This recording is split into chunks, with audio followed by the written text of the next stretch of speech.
Hola, muy buenas tardes. Bienvenido a tu programa Derecho y Humanidad. Son las 16 horas con 4 minutos del día 24 de febrero del año 2020. Esperamos tus comentarios en el transcurso de la transmisión.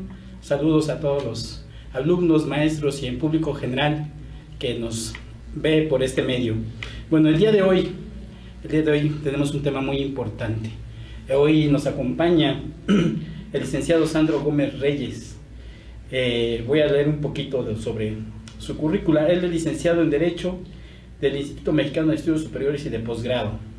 Asimismo tiene una maestría en Derecho Familiar por el Instituto Mexicano de Estudios Superiores y de Posgrado. Asimismo tiene diversos diplomados, como son un diplomado en Religiones por la Universidad de Jauregui en México, otro diplomado en Nuevos Sistemas Pedagógicos de la Enseñanza Universitaria por el Instituto Alemán México, otro diplomado en Historia Romana por el Instituto de Cultura Italiana y en Adicciones sobre Alcoholismo y Drogas Juveniles. El día de hoy el licenciado Sandro nos va a hablar de un tema muy importante que actualmente está impactando a nivel social y asimismo a nivel jurídico.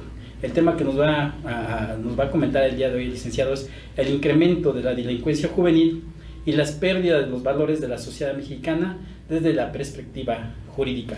Licenciado Sandro, muy buenas tardes. Bienvenido a tu programa Derecho y Humanidad. Muchísimo gusto. Gracias, licenciado Esteban, decano de la carrera de Derecho del Instituto de Estudios Superiores y Posgrados de México. Gracias, licenciado.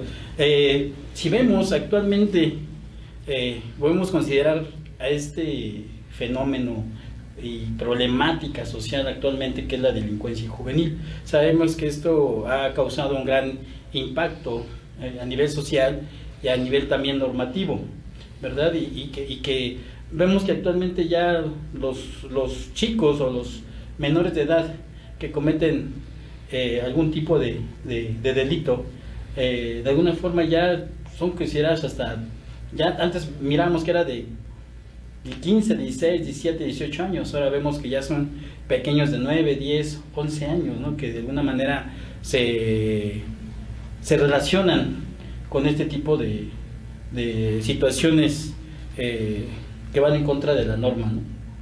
Sí, efectivamente ha venido sucediendo un fenómeno ya desde algunas décadas atrás, la conducta del adolescente y eso ha hecho que desafortunadamente ese fenómeno actualmente permee tanto en lo social como en la cuestión jurídica, porque se incrementó de una manera dramática, drástica, la delincuencia en esa área, en esas edades, ¿no? Y desafortunadamente con cierta, yo lo llamaría así, con cierta complacencia del mismo Estado, ¿no? Porque se han malentendido situaciones y se han malentendido desde el aspecto social, pero también desde el aspecto jurídico, porque parece ser que hay ciertos vacíos en la ley, ¿no?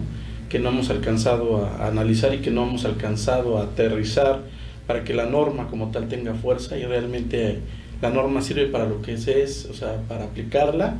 Así y sobre todo para decirle a la sociedad que, bueno, pues hay situaciones que la ley va a castigar si tu conducta dentro de la misma sociedad no es la adecuada. Claro. Dentro de lo que comenta el licenciado, vamos, desde hace cuánto tiempo hemos visto que este problema ha incrementado, o cómo ha surgido este problema, ¿no? Desde hace cuántas décadas actualmente podríamos hablar que ha generado este impacto. Bueno, aquí sí, me voy a decir también un tantito al auditorio. Claro, claro. Para aquellos estudiantes que están iniciando la carrera, es importante saber que dentro del área de la formación se conoce como la sociología jurídica. Entonces esta parte estudia ciertos fenómenos de conductas sociales. Quienes empiezan a llevar o a crecer dentro de la carrera de Derecho van a llevar estas materias, ¿no? Claro. Entonces, si usted me permite, decano, voy a tratar de explicar esta parte de la fenomenología desde esa ciencia. Bueno, ¿qué pasa? La historia y los antecedentes de décadas atrás nos dice que entre los 80s y 90s es cuando se da, de alguna manera, ese fenómeno en los jóvenes, que empezó a ser entre los 14 o entre los 15 y 18 años o 20 de edad, cuando se empezaron a detectar ciertos jóvenes que empezaban a delinquir En aquel momento lo hacían, vamos, jugando, ¿no? Empezaban, se metían en una tienda, robaban y se iban, ¿no? Y de alguna manera no había violencia, no había una agresión, pero desafortunadamente esto empezó a evolucionar. Algo que pasó es que, por eso yo decía al principio, la sociedad a veces consecuenta situaciones, ¿no? Lo empezamos a ver. El problema a veces de ciertos fenómenos es que los empezamos a ver ya normales. Claro. Y le puedo hablar de 1 y de 10 ahorita, ¿no? En específico cuando uno empezó a ver esas actitudes de esos jóvenes, bueno, pues no se denunciaba, a los que se les robaba lo dejaban así, decían, ¿para qué denunciar o para esto? Empieza a evolucionar y el problema ya empieza bien en los 90s, cuando ya empiezan a organizarse esos jóvenes, ¿sí? Ya con la idea y con la plena conciencia de lo que están haciendo. En los 80s todavía era de meterme a la tienda, sustraer, irme, y era como un tipo juego. Pero ya 10 años después, los estudios sociológicos arrojan otros resultados que sí empiezan a ser de alguna manera pues preocupantes. Claro. Sí. ¿Y a qué podemos encauzar este fenómeno? Esto que nos está comentando, sabemos que es multifactorial, pero ¿a qué podemos encauzar más directamente que se haya incrementado? Bueno, primeramente que haya generado ese impacto y luego incrementado de alguna manera. Bueno, también hay que ver que, bueno, la sociedad estamos evolucionando, la sociedad mexicana no es la misma hoy que hace 30 años. Claro. La fenomenología de la estructura familiar ahí es un punto medular.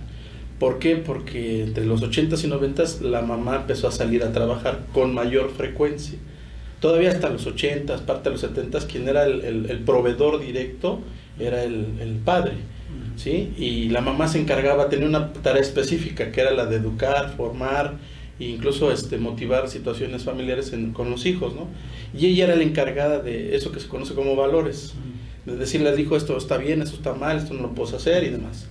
¿Qué pasa en esa época, en esas décadas? Pues que empieza a salir la mujer fuera, empieza a trabajar, en algunos casos por las necesidades económicas. Recordemos tantito, para los jóvenes, esa época en esas décadas la crisis era muy difícil, el país estaba metido en ciertas crisis sociales, entonces muchas mujeres se vieron en la necesidad de apoyar a su esposo, a su pareja, para la manutención del hogar.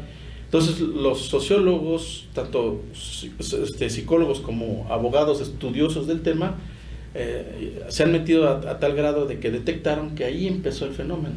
¿Por qué? Porque los jóvenes empezaron a desarrollar en segunda escala con las abuelas, las tías, y recordemos, aquí sería una buena pregunta ahora sí que para su público, maestro Esteban, recordemos que nosotros le hacemos más caso a veces a la madre que a la tía o a la abuela.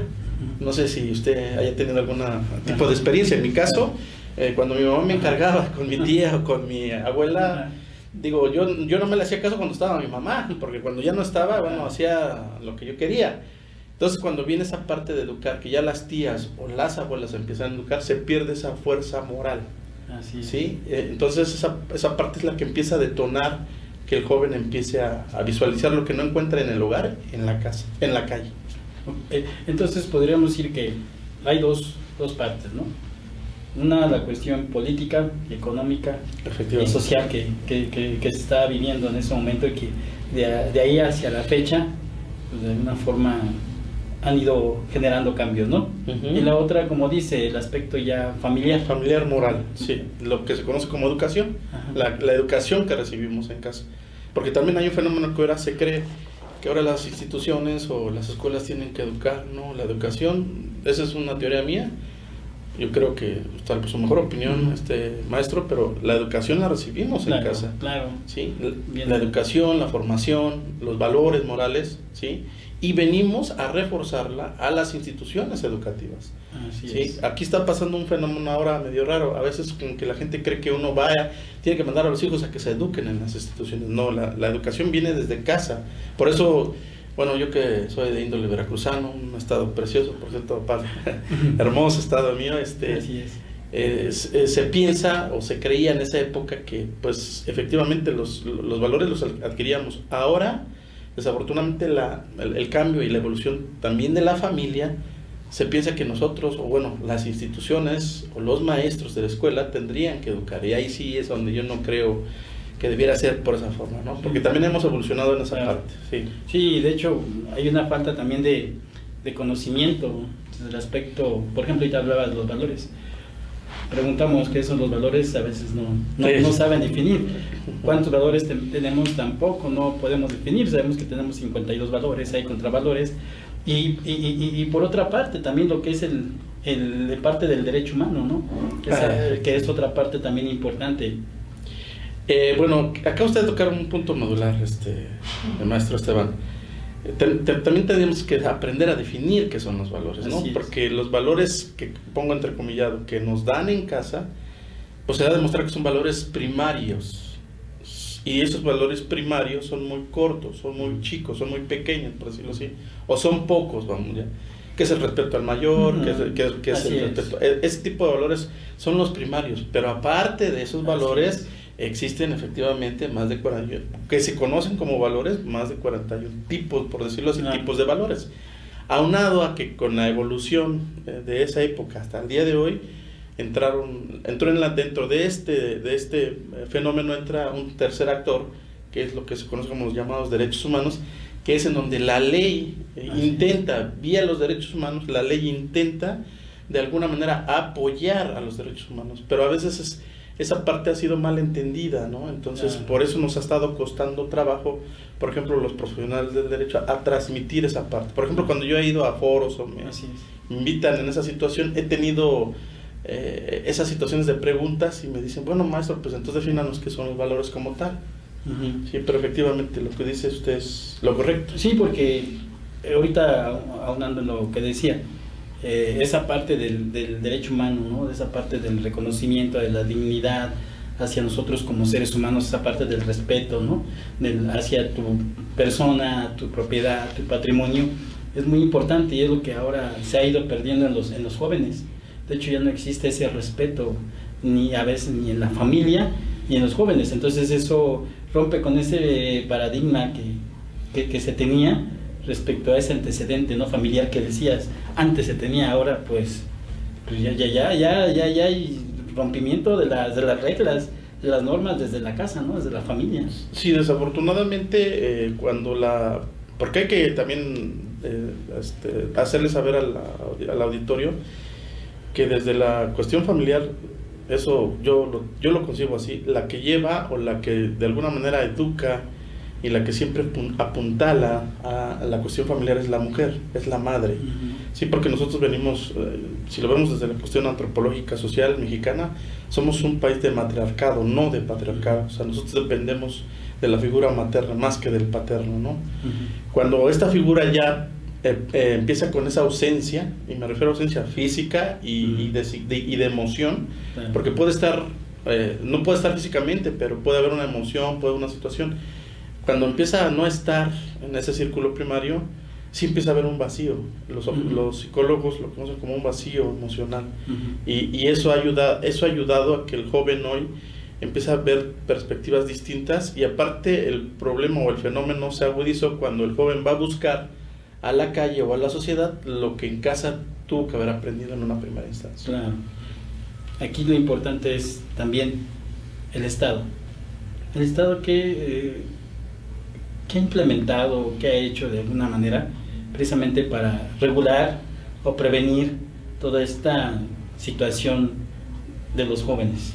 Bueno, el Estado primero se ha tenido que enfrentar a cuestiones de enfoques sociales. Cuando el Estado ha intentado, por ejemplo, no sé, usted recordará que en el 2007-2010 se intentó reducir la pena capital. La sociedad mexicana se sintió incluso agredida, dijo que no era posible, que por qué querían meter, incluso utilizaban mucho esa parte de, perdón, pero yo lo veo así, o sea, el pueblo mexicano, la sociedad mexicana, tiende mucho a la victimización.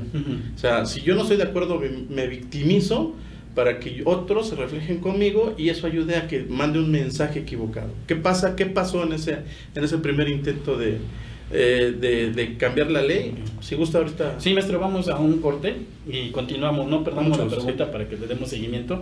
Esperamos sus comentarios. Regresamos. Gracias. Muy bien. Regresamos con tu programa Derecho y Humanidad. Vamos a mencionar algunos talleres que se están llevando a cabo en este mes que viene, el mes de marzo, para que te puedas inscribir. Es el taller de autoestima. El taller inicia el lunes 9 de marzo de 2020, con un horario de 16 a 20 horas. Expresión en público, lunes 23, con un horario de 16 a 20 horas. Viviendo mi propia muerte, el 27 de abril, de 16 a 20 horas. Yoga de la risa, el lunes 11 de mayo, de 16 a 20 horas. Reencontrando mi niño interior, lunes 18 de mayo 2020, de 16 a 20 horas. Cerrando ciclos, del lunes 15 de junio, de 16 a 20 horas. Y el taller de duelo, 29 de junio, de 16 a 20 horas. Bueno, esos son los talleres que el Instituto Mexicano de Sincología, a través del Centro de Tanatología, se están impartiendo.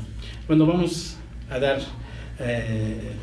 a leer algunos comentarios por parte de los alumnos y maestros que nos escriben. Miguel Castillo, saludos al profe de la generación 22, excelente profesor, saludos. Muchas gracias. Contador. Lupita Chavarría, excelentes profesores, saludos, gracias Lupita. Muchas gracias, Lupita. Brenda Flores, buenas tardes. Hoy en día la juventud ha sido descuidada en su formación desde su personalidad con los valores culturales, sociales y éticos.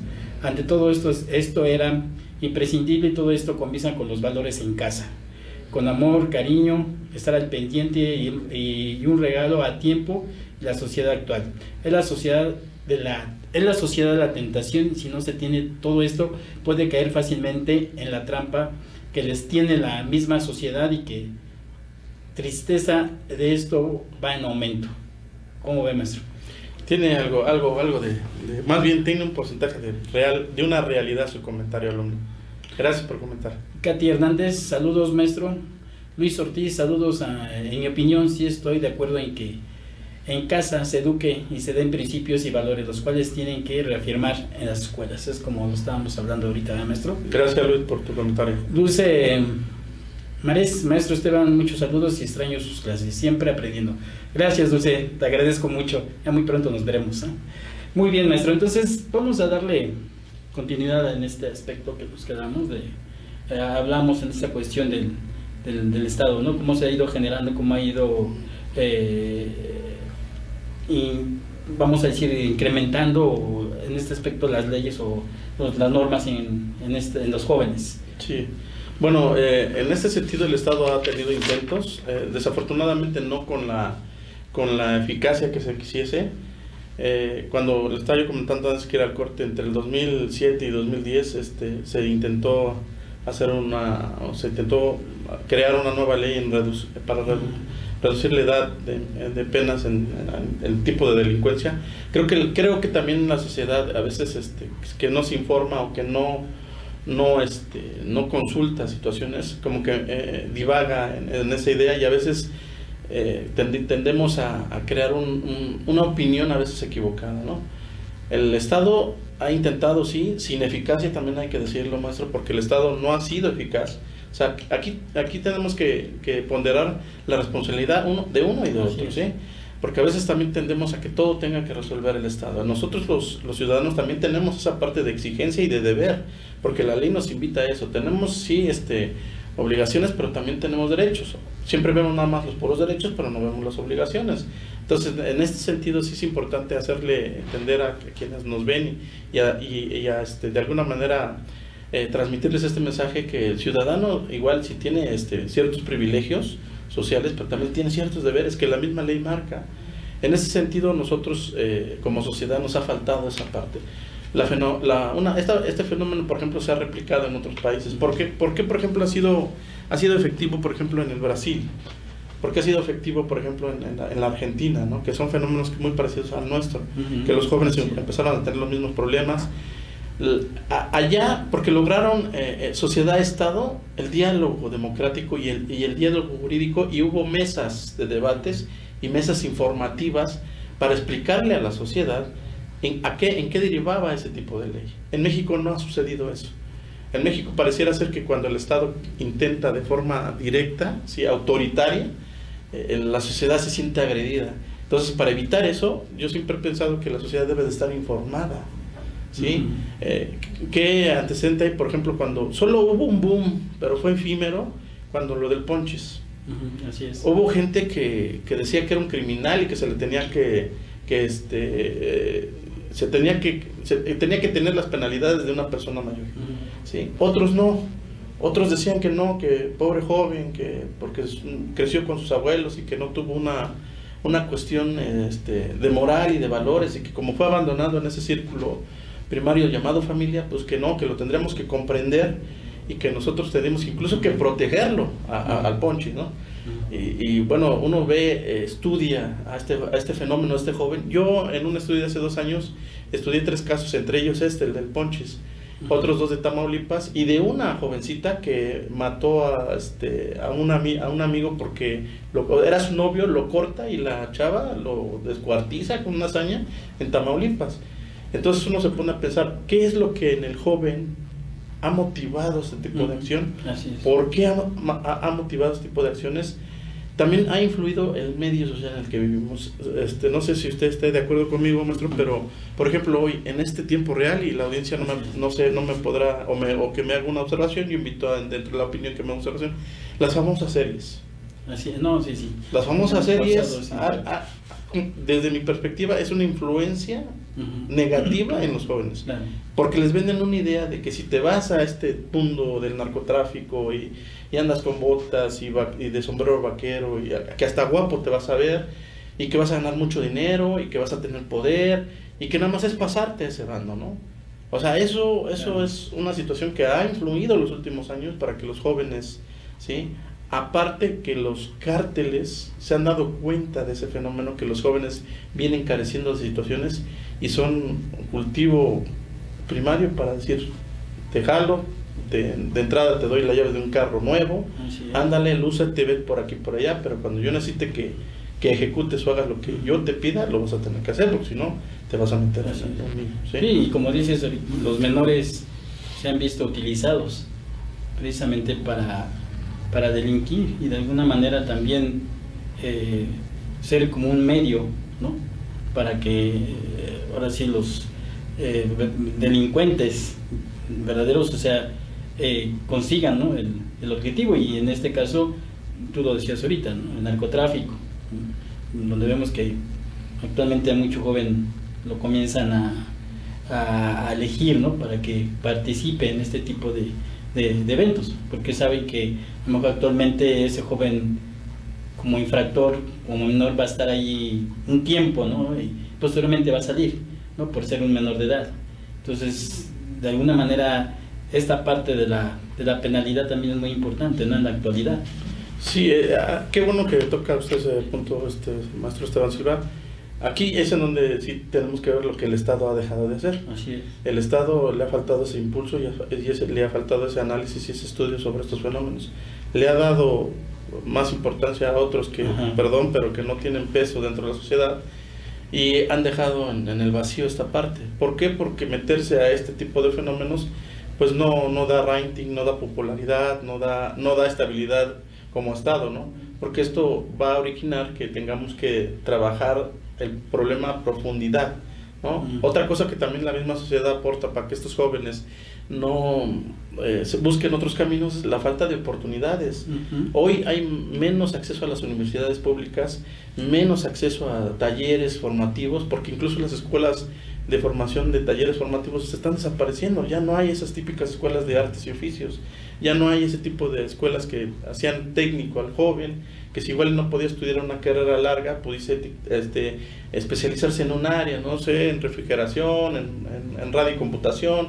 Hoy todos esos parámetros desafortunadamente el gobierno los ha abandonado, y a lo mejor muchos me van a criticar, y creo que también es parte del programa recibir las críticas, y también esa parte de darle al joven el incentivo sin que el joven demuestre que se lo merece, porque también ahí está pasando un fenómeno que está fomentando que el joven no se esfuerce. ¿Sí? O sea, yo recibo una cierta cantidad del Estado mexicano y bueno, y luego, o sea, y cada mes con mes lo recibo, pero ¿y a dónde va ese dinero? Entonces, ahí sí también hay un problema social grave.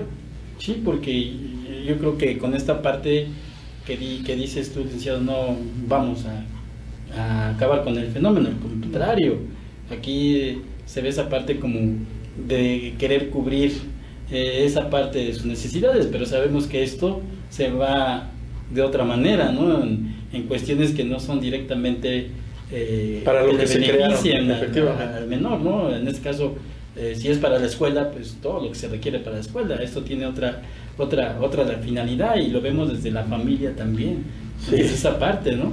Entonces aquí podemos ver que ya también lo que induce precisamente a esta parte vamos a decir, de los delitos que en su momento puede llegar a cometer un joven, pues vemos que también está la cuestión de las adicciones, ¿no? Que es otro detonante que puede generar o motivar esta parte, ¿no? Sí, efectivamente, aquí también se ha encontrado que el joven también, fíjense, audiencia, maestro, el joven, fíjense cómo se prepara para lo negativo. El joven que delinque con la minoría de edad sabe que no va a alcanzar una penalidad grande, porque para eso sí investiga. Yo tuve la oportunidad de ir a la correccional de menores que está allá por Tepepan, que existe una por allá, y fue una que está en el estado de Nesa, que está en el estado de México. Hicimos unas encuestas y lo que alojaron ese estudio vía encuestas es que todos los jóvenes que se encuestaron y algunos que se entrevistaron sabían que ellos nada más iban a estar un tiempo pasajero dentro de las instituciones carcelarias. Y incluso algunos, a mí sí me sorprende porque uno lo volverías a hacer, sí. Mientras varios contestaron, mientras mi minoría de edad me alcance, lo voy a seguir haciendo. Entonces ahí sí se sorprende uno, ¿no? Porque entonces está actuando con alevosía y ventaja, porque sabe que infringir o hacer el delito que hace va a tener una penalidad menor. El problema aquí es que los delitos que se llevan a cabo no son de penalidad menor. Incluso hay a veces que en el robar y demás llegan al asesinato, ¿sí? Llegan al secuestro, que son delitos graves. Entonces el Estado mexicano sí tendría que empezar a trabajar, pero ya de lleno. Hay leyes, ahí están las normas, está el código para menores infractores y demás, pero creo que en esta parte se ha quedado corto. Así como hemos ido innovando en las cuestiones de leyes, también han salido nuevos fenómenos en la problemática social, y que empezó hace ya casi 40 años, desafortunadamente ha ido creciendo de una forma grave y preocupante. Entonces podríamos aquí comentar, bueno, ahorita vamos a un corte y ahorita comentaremos las instituciones que han hecho para precisamente poder prevenir este problema, ¿no? Regresamos a un corte, es tu programa Derecho y Humanidad.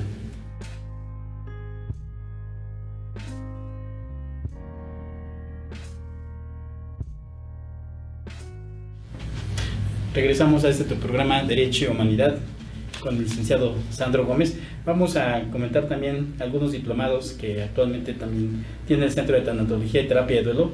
Uno de ellos es Tanatología Transpersonal, que se impartirá el 20 de marzo del presente año, de 9 a 13 horas, son 8 meses. Habilidades clínicas, el 21 de abril, de 16 a 20 horas, 6 meses. Hipnosis 2, el 24 de abril, de 16 a 20 horas, 6 meses. Terapia de juego, 21 de mayo de 2020, de 16 a 20 horas. Y dificultades y trastornos en el aprendizaje, el 16 de junio, de 16 a 20 horas. Así también tenemos 2 cursos para este próximo mes de marzo, que es el proceso penal y la teoría del delito, de 16 a 20 horas, y construyendo el debate, de 18 de marzo, de 16 a 20 horas. Bueno, estos son nuestros cursos que tenemos, y así mismo queremos hacer toda la invitación a toda la comunidad estudiantil de Derecho y a las áreas también humanas y sociales, a invitarles al primer foro nacional en conmemoración del Día del Abogado, con el tema de la ética jurídica y la abogacía en la actualidad.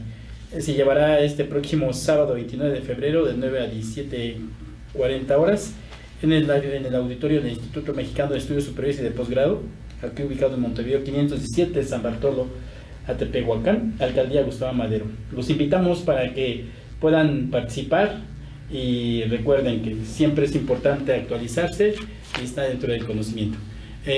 Vamos a leer lo que nos han escrito nuestro público. Miguel Castillo: la educación que debe ser en casa, a veces no se da porque hay niños cuidando niños, y esa es una problemática actual. Estoy de acuerdo en el boom de las series, pero ¿cuánto tiempo les dura el gusto? ¿Un mes o menos? Bueno, Miguel, aquí sí cabe mencionar, el boom de las series no dura un mes ni dos. Está comprobado que tiene del 2007-2008 que empezaron a tomar fuerza. Ven qué año estamos, y lejos de haberse apagado, ahora incluso se crean otras de personajes incluso de otros países, ¿no? Ya vemos series, por ejemplo, en el caso mexicano, El Chapo, los cárteles. En el caso colombiano, incluso es tan peligroso esto que ya los ven como héroes. El Chapo Guzmán, ya hacen una serie de Chapo Guzmán con Pablo Escobar, que es un narcotraficante histórico de Colombia, y que igual a la inversa está pasando allá, porque yo tengo amigos colombianos que dicen que al menos en la televisión colombiana eso no lo permiten, no pasa en televisión abierta. Ya cuando tiene uno un cable o tiene televisión privada, bueno, ya es decisión de uno, ¿no? Entonces el boom ahora sí que de las narcoseries, como se conocen, no es de un mes ni de dos, tiene ya 10 años en constante boom, en constante estar en la sociedad y permear en la sociedad. Y aquí, como dice maestro, o sea, ya no nada más en cable, sino ya en televisión. Sí, que son los horarios que se tienen. No hay un horario donde el niño a lo mejor, o el menor a esa hora ya de dormido. No, sí. Sino es cuando 8, 7 de la noche. Llegan de la escuela, ¿no? Exactamente, ¿no? Incluso yo tengo un sobrinito que, tío, me voy a apurar porque ya va a empezar la serie de Los Sapos, que era una serie de narcotraficantes colombianos. Le digo, ¿cómo crees? Que cuando me senté con él a verla, así le dije, a ver, hijo, esto no es que me dé miedo, no es que yo sea, como él me dice, que a la antigua, no, hijo, pero sí te tengo que explicar a qué obedecen esas cosas, ¿no? Y aquí hay algo muy importante, Cris. En la familia no se explica.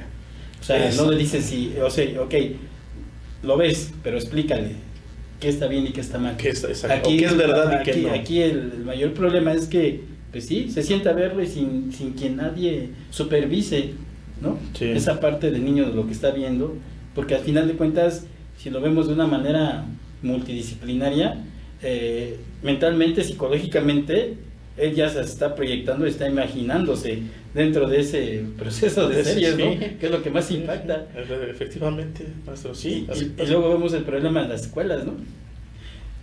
Andrea Ayala, saludos al profesor Sandro. Gracias, Andrea. De tus alumnos. Katy Hernández, otra Andrea Ayala. Saludos, profesor Sandro, siempre dando sus mejores clases, de parte de su alumna Joana. Hola, Joana, ¿cómo estás, Joana? Muy bien, maestro. Katy Hernández, yo creo que como madre he olvidado los valores y principios y la educación, porque no quiero que mi hijo viva lo que yo viví, de carencias económicas y sociales. Yo creo que por eso se están perdiendo los valores. Saludos, generación 22. Muy bien, Katy. Jacqueline García, felicidades, maestro.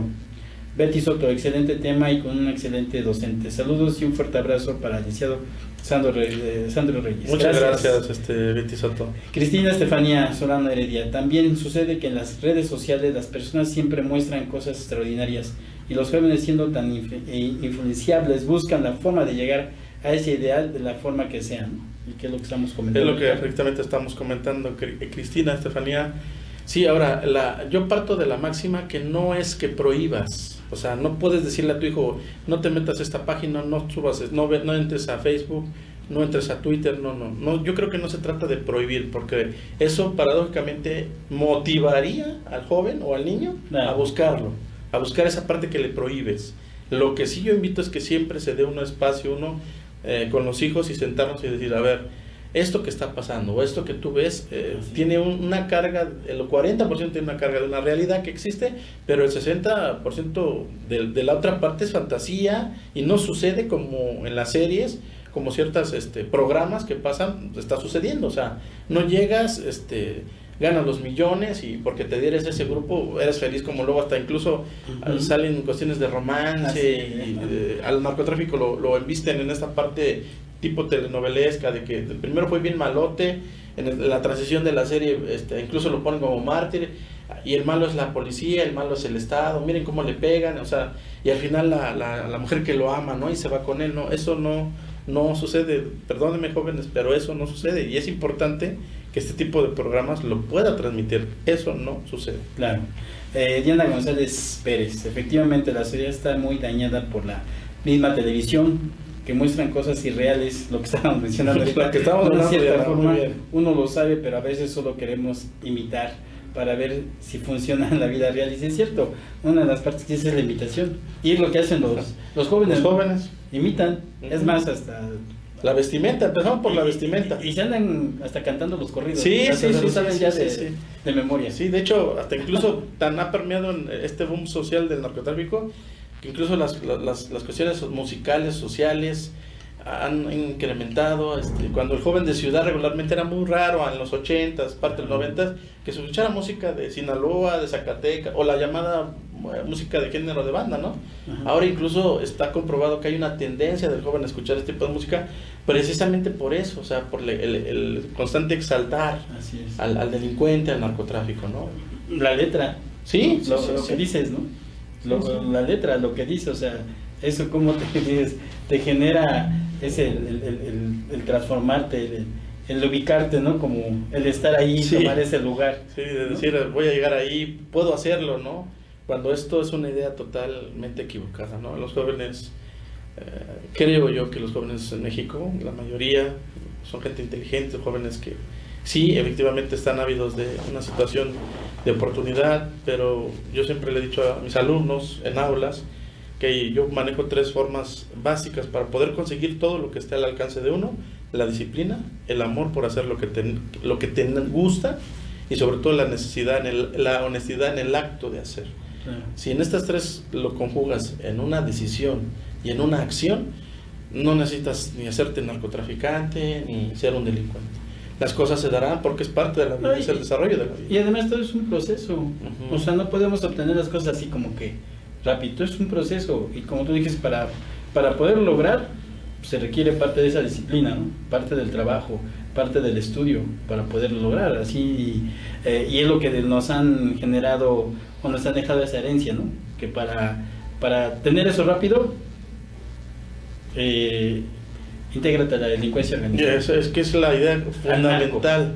sí, fundamental de decirle al joven: ¿quieres camioneta, novia bonita y vestimenta bien cara? Vente con nosotros. Y nosotros te lo proporcionamos. Y no es así, o sea, no. O sea, el joven, desafortunadamente para los jóvenes que no conocen cuál es la forma de reclutar. Yo les repito, hice un trabajo de investigación hace ya algunos años, y me tuve que inmiscuir incluso con gente que está ahorita ya en una rehabilitación, que ya está en otro sentido de la vida. La forma de reclutar de estas organizaciones es por la famosa forma del mérito. En la medida que tú vayas demostrando que eres capaz para estar con tal cártel o tal narcotraficante, tu paga es mayor. Te ponen a prueba para hacer una cosa, si la haces bien, entonces como que también ese tipo de reclutamiento es gradual. O sea, no llegas y si hiciste esto ya te doy los millones, no. O sea, tienes que irle demostrando a esa gente que realmente tienes el llamado valor, porque el valor que ellos conocen no es el valor en esencia, el valor en actitud, no. Es otro tipo. La connotación de valor para ellos es la agresión, es el ver si eres capaz de hacer tal o cual situación. Claro. Entonces, ahí hay que tener mucha visión y darle esa información correcta, ¿no? Sí. Y ahorita con lo que comentabas, esta parte de las instituciones, ¿no? Es multidisciplinario, ¿no? O fuera Claro. dentro de las instituciones. Aquí no nada más le corresponde, en este caso, al abogado, a través de la normatividad, Claro. de las leyes, sino que hay otras disciplinas, ciencias, que también se encargan del estudio de este fenómeno. Sí, por ejemplo, algo que a mí me agrada, ¿verdad? Porque aquí también hay que entender que las disciplinas que aporten al derecho, y el derecho como disciplina que aporte a otras, no es una cuestión de competencia, no es una cuestión de abanderamiento, de decir es que porque esta ciencia se aportó aquí, esto ha mejorado, no. Por ejemplo, una ciencia que ha logrado apoyar en muchas de estas formas, de esta forma nueva de ver los fenómenos, es la ciencia del trabajo social. Sí. Que con sus técnicas de planes de estudios, porque las técnicas de estudios de un abogado obedecen a solo normas, leyes y ciertos fenómenos, pero los trabajadores sociales van a campo, ahora sí que palpan de frente al fenómeno, lo estudian, ¿sí? Entonces, cuando ellos entran a esta parte del ámbito jurisprudencial, ha sido maravilloso. Otra ciencia que también nos ha ayudado a poder entender este fenómeno, la psicología, desde el ámbito social. El por qué se ha dado, por qué se da, si es necesario, aquí siempre la famosa disyuntiva, ¿es necesario más leyes para un solo problema? ¿O es más bien buscar prevenir ese problema para evitar más leyes? Claro. ¿Sí? El Estado mexicano está haciendo su trabajo, sigo pensando, está quedando muy corto, no está haciendo el que se espera, ¿verdad?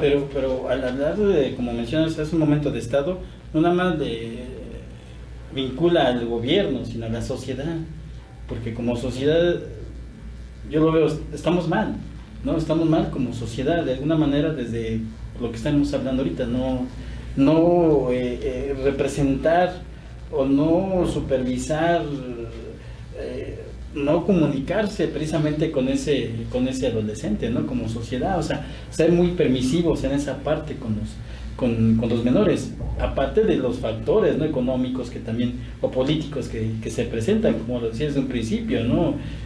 Antes el papá trabajaba y generaba un recurso para 6, 7 o 8 hijos. Claro. Actualmente ya no se puede, la mamá tiene que salir a trabajar. Entonces de allí comienza a nacer esa parte, ¿no? de descuido hacia los menores, ¿no? Bueno, en el caso, por ejemplo, cuando se habla de prevención, que dicen que eso es que tiene mayor resultado que una ley, y yo estoy de acuerdo con eso, que el prevenir siempre va a dar mayor fuerza que una ley que se cree para poder detener un problema. Bueno, últimamente, si al caso tiene 2 años que han empezado a salir los spots en televisión, ¿no? En donde sale una chica en la cama y que no se quiere parar, en donde está un papá en la casa con el hijo y le dice, observa su actitud, acompáñalo en su emoción, eso. Bueno, eso obedece, o el gobierno está intentando, vía esos spots, tratar de detener de alguna manera, o que el papá, paradójicamente, se ha descubierto que el enfoque lo han entendido más los padres que los jóvenes. ¿Sí? Entonces, en este sentido, la cuestión aquí es el análisis de ese tipo de fenómenos, y ahorita le explicaré. Vamos a un corte, licenciado, y regresamos a tu programa Derecho y Humanidad. Bueno, regresamos a tu programa Derecho y Humanidad. Estábamos comentando ahorita aquí con el maestro en el transcurso del corte, que precisamente, o sea, la labor que tienen las instituciones, ¿no? Públicas, y también la familia como parte de una institución, que se ve reflejada precisamente en esta parte de los jóvenes. De los jóvenes, sí, efectivamente. Bueno, vamos a leer algunos comentarios. Jessy Pérez, saludos, profesor Sandro Gómez, de parte de Jessica, Generación 22. Podemos tener en nuestro país la peor delincuencia y la tecnología, pero a los hijos hay que supervisar en qué ven en internet, ¿no? Toda la razón, Jessy, estoy de acuerdo contigo. Mariano Romero, buenas tardes, profesores. Pienso que es importante una buena educación desde casa y hacer conciencia de la moral y los valores. Sin embargo, muchas veces los jóvenes son influenciados por las amistades o los intereses personales, los llevan a estas actividades delictivas, ¿no? Sí, y de hecho sí, ¿no? O sea, el medio holístico, de alguna manera, dices, puedes tener a lo mejor un hijo que sí, en casa, pues, tiene valores, respeta, etcétera, pero enfrentarse al medio, salir, ahí eso entra la otra parte, ¿no? Jessica, Generación 22, hoy los niños nacen con la tecnología, pero depende de uno de los padres estar al pendiente de ellos. Hay muchos juegos que inculcan a niños a matar a retos, y no es darles toda la culpa a los juegos, sino en su casa no hay normas, pues desde ahí estamos mal. Efectivamente, estoy de acuerdo contigo. Si no logramos esa parte de la supervisión, una supervisión constante, porque supervisar es una constancia, porque si nada más supervisas el lunes y el martes hasta el domingo no haces nada, hay un problema. Así es. Sí, ahorita que comenta Jessica, aparte de la supervisión, pues tenemos la comunicación, ¿no? También esta parte de expresar esa parte de los sentimientos y emociones que los hijos tienen, porque hay a veces estás más metido, ocupado en tu trabajo o en otras actividades que al hijo no le pones atención en lo que quiere expresar, lo que está pasando, lo que está sintiendo, ¿no? Aparte de las reglas y normas que que deben de existir en casa. Efectivamente, maestro. Pero, muy bien, entonces seguimos con esta parte. Las instituciones, ¿qué pasa? bueno, las instituciones que a mí me constan que de alguna manera están haciendo algo, por ejemplo el Instituto de la Juventud de México, convoca a los jóvenes a actividades más allá tecnológicas. Eso que acaban de decir los alumnos es importante. Se ha detectado que el joven hoy se está mecanizando desde pequeño, o sea, ya no sale a jugar, ya no sale a hacer la cuestión social con los demás, ¿no? Ya me ha tocado ver, y yo vi un documental que ahorita no recuerdo, si no lo recomiendo, pero en estos días yo ahora sí que en mis redes sociales me pueden seguir, ¿verdad? Ahí lo tengo, en donde un sociólogo francés hace un experimento, pide un espacio público y bueno, empieza a ver que todos estando en un espacio público, una cafetería, todos están con su celular. Y nadie fue capaz, todos se saludan de aquí a acá, pero nadie fue capaz de decir hola, ¿cómo estás? Entonces eso es preocupante. O sea, uno dice, uno manda un saludo, no sé, a quien está en Monterrey, ¿no? O en Pueblo, o en Toluca, pero que yo te mande de mi celular al tuyo, aquí estando tan cerca, un saludo, hay una cuestión ahí que estaba ocasionando un problema, ¿no? Aunado a esta parte de la tecnología, la supervisión creo yo que se debe dar en una forma constante, pero dándole ese toque ¿cómo diría? Como lo hacían las abuelitas, saber llegar, porque hoy el joven siempre está a la defensiva. Ay, me vas a preguntar, ¿qué quieres preguntar? Lo que estoy viendo aquí, ¿sí me entiende, maestro? Yo creo que esta parte sí la tenemos que volver a desarrollar. Anteriormente se hacía mucho. Por ejemplo, yo recuerdo mucho a mi madre, a mi padre. Mi padre fue un padre muy amoroso, y llegaba y me abrazaba y me contaba cuentos. Entonces a mí me ayudó eso mucho a así utilizar la imaginación y demás, al sentirme que mi papá, yo lo hice mi héroe. La verdad es que era mi héroe, es mi héroe, todavía vive mi ser padre. Hoy desafortunadamente el mundo es tan rápido, tan veloz, precisamente por las tecnologías, que ya ni eso nos damos 5 o 10 minutos en casa. O sea, llegamos y lo que queremos es dejar el traje, el portafolio, ya, ¿sabes qué? Sirve de comer, a veces ni queremos cenar y nos dormimos. Y los hijos, bien, gracias.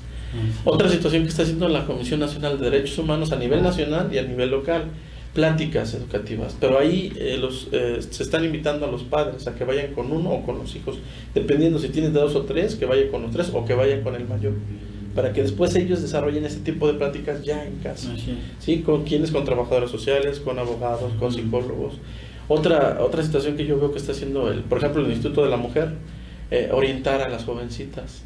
Sí, orientar esta parte, porque también estamos hablando mucho del joven que va al narcotráfico, que el joven se adhiere, pero por ejemplo el fenómeno de la jovencita es constantes embarazos y constantes abortos, que es otro fenómeno también. Así que en algún momento si usted lo decide así, claro, lo podremos abordar, pero igual y esas pláticas con las jovencitas, ¿no? Porque ya se acabó esa parte del tabú de pensar que, no sé si a usted le pasaba, a mí en lo personal, hablar por ejemplo tabús de puntos sobre los sexuales en la mesa, en la casa, eran intocables, no se podía hablar, o sea, ni decir esto ni aquello. Entonces desafortunadamente esas dudas uno las trasladaba a la calle, y quien me asesoraba a mí era la gente de la calle. Ahora afortunadamente ha habido tanta apertura en todos los sentidos que bueno, pues ya uno puede decirle a mamá, oye papá, tengo esto, me pasa esto, ¿por qué me pasa? Además el joven tiene algo que expresa con la acción, eso se nota. Si no, las mamás o los papás no se darían cuenta cuando uno mentía, ¿no? Entonces esa parte es donde yo creo que los papás están fallando, porque ya no observan, ya no se acercan, ¿sí? A los hijos, se mecanizaron tanto los hijos que ya no lo permiten. A veces ya hay una barrera imaginaria ahí que se encierran en su cuarto, o su círculo sí es de los jóvenes, pero tienden a ver lo mismo, a escuchar lo mismo, ¿sí? A pensar de manera igual para que ellos de alguna manera desarrollen. Aquí sí es importante, pues lo que se hacía, retroceder un poco a la cuestión de antes, y las convivencias pues son importantes, la sobremesa, claro. ¿Cómo estás, hijo? ¿Tienes algún problema? ¿Cómo te fue hoy en la escuela? ¿Sacaste 10? ¿Sacaste 0? El porqué de las cosas, ¿no? Yo todavía viví esa etapa en la cual había de alguna manera preguntas, me decían cómo estás, qué quieres, ¿no? Y además también decirle al joven hoy, pues que no se quede con la idea de que es merecedor de todo, que también la vida ayuda. Claro, no, y esto es elemental, ¿no? Tú hablas desde una institución, la familia, hay que hablarlo del aspecto de la escuela. También hay a veces hay abandono por parte de los padres cuando te dicen, es que hay una junta para los alumnos. ¿Cuántos padres no llegan a ir? Sí. No asisten. 2 o 3 de 40, ¿no? Sí. Entonces hay una ausencia ahí, desde ahí lo vemos, ¿no? Y es preocupante, y más porque es para saber el avance que tiene el hijo, su conducta que el hijo está generando dentro de la escuela. Desde ahí vemos que estamos mal. Sí. Desde no estar ahí, quiere decir que entonces no me importa qué está pasando, o le estoy dando más importancia a otras cosas que a lo que es mi hijo, ¿no? Sí, efectivamente, maestro. Aquí yo creo que tendremos que, hay una frase muy célebre de un filósofo, reeducarnos posiblemente es deseducarnos de lo que sabemos y empezar de nuevo.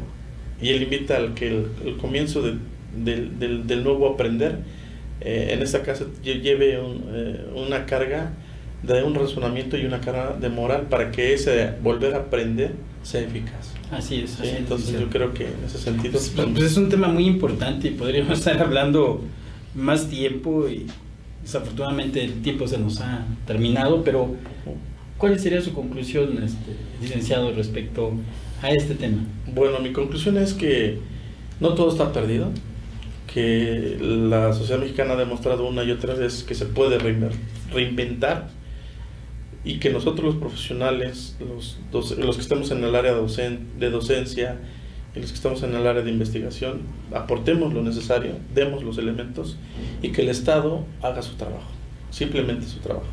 Y el punto medular aquí es que con la cuestión educativa y que el Estado haga el trabajo, la familia vuelva a reestructurarse para poder volver a partir de una idea nueva, para que los jóvenes hoy empiecen a tener esa parte llamada valores. Y esos valores bien entendidos, porque el darle todo a un hijo y que no se caiga y que no sufra, perdón, pero eso no son valores, es una sobreprotección que a la larga le va a hacer daño. Entonces los valores, yo creo que ya los dijimos, son más de 41, yo invito a la audiencia pues, a que los investigue, a que se quede con esa duda, porque es importante para que la próxima semana que lo vean usted, claro, puedan preguntar. Pues por mi parte yo le agradezco, maestro Esteban, su invitación y estoy a la orden. Al contrario, maestro Sandro, es muy relevante este tema, y al público en general gracias por estar aquí con nosotros, por escribirnos sus comentarios que son muy importantes, y los esperamos para una próxima emisión de tu programa Derecho y Humanidad. Licenciado, gracias. Gracias. Hasta luego y que pasen una buena tarde. Hasta pronto. Gracias.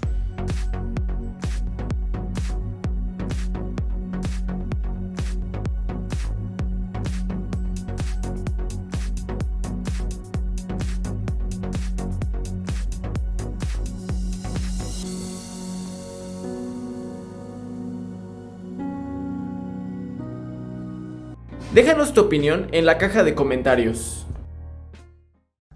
Si te gusta el contenido, dale like al video. Suscríbete y activa las notificaciones presionando la campana.